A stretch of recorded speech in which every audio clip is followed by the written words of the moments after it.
Hi guys! Try ko nga mag-vlog ng naka-landscape. Siyo? Saan? Nahihilo na ako ba din? Nasaan? Sa taas! Kaya palang dami ako dito, Bex eh. Ano? Hindi pala naliligo eh. Ay, Diyos ko, mga mahilo akong pagana. Magkala yung itlog na pinili. Yeah! Ano ba?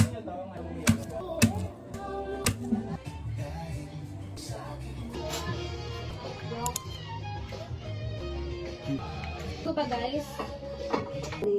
Sobrang Ang? bawang. Nakalimutan kasi namin namili kanina ng ulam. So, ayan. Truly, ligo. Baka naman. Mapati ng MS. Wow! Wow! Yan, ulam namin. May ano kami, may dessert kami, mga langaw.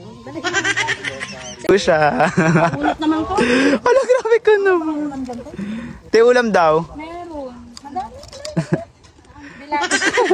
May apritada, may adobo, may Tayo, kaldereta. sabay-sabay na tayo.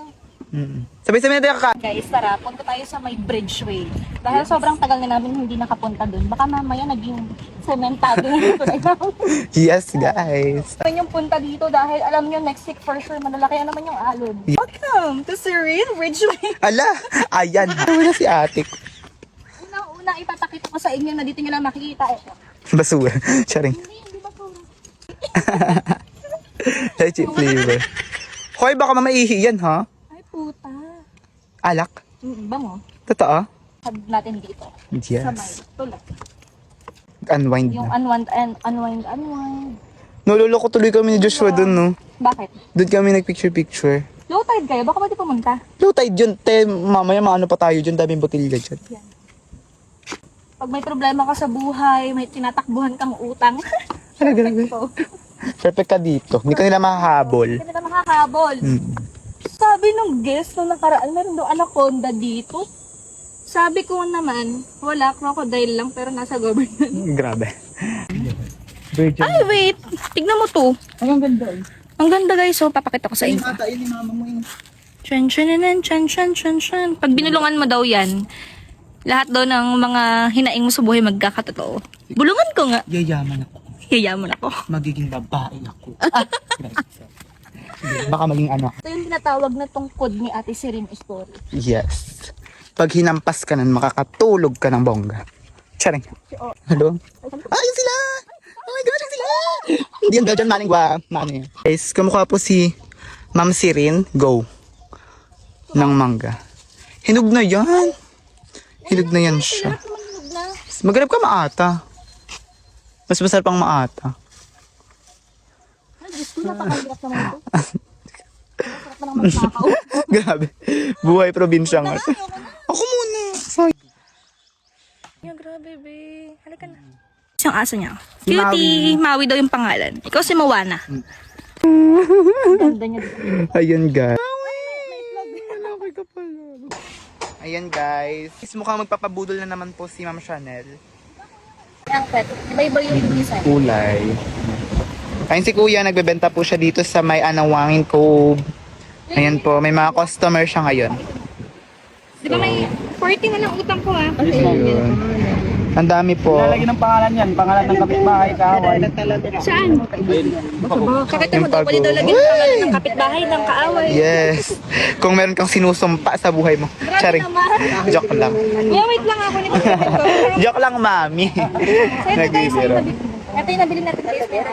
Ganda. Ang dami kong ganito sa CR. Naka-flash na lang sa baon. Di ba? Saan-saan po napupunta yung anklet niya. Ay, umatras ang babae. Grabe, ang init! Ang init po sa paa. Diyos ko, guys. Sarap mag-nature trip dito, guys. Once nagpunta kayo dito sa may Silin Anawangin, hindi lang magagandang stuff at mababait na mga stuff yung makikita nyo dito.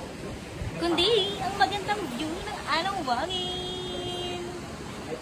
So ang struggle ngayon kapag habagat season, hindi basta-basta makakadaong yung mga bangka dyan. Kasi as you can see, talagang malaki yung current niya. Akala nga namin, nung before na pinapagawa tong tree house, magigiba siya dahil sobrang lakas talaga ng hangin. Pero thankful naman tayo kasi tignan niyo naman no, talagang beachfront literal. Hindi talaga siya nasira dahil mga aguho trees yung mga ginamit dito lahat. Ayun no. Given na nakadikit talaga yung puno, nakikita niyo ba yung puno doon? Nakadikit talaga siya. So, ang expected nung iba kapag humangin yan, buo to, yuyugyog, pero hindi naman. Eh, ang lakas ng hangin before. And expected namin, yung dun sa may tower namin, sa may Sirin Tower, magigiba siya. Pero, galing. Galing lang. Kudos sa mga gumawa. Oh my God. Tayo ngayon sa may tower namin, guys. So, as of now, hindi pa... Ay! Parang ang weird. Ay! Ang weird!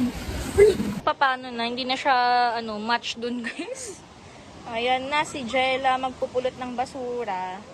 Init, guys. Ay, uuwi na ako. Siguro, around 4 p.m. to 35 pa lang naman. So, enjoy na natin yung araw natin. Kasi baka next week wala na namang tawid dahil sa weather conditions natin.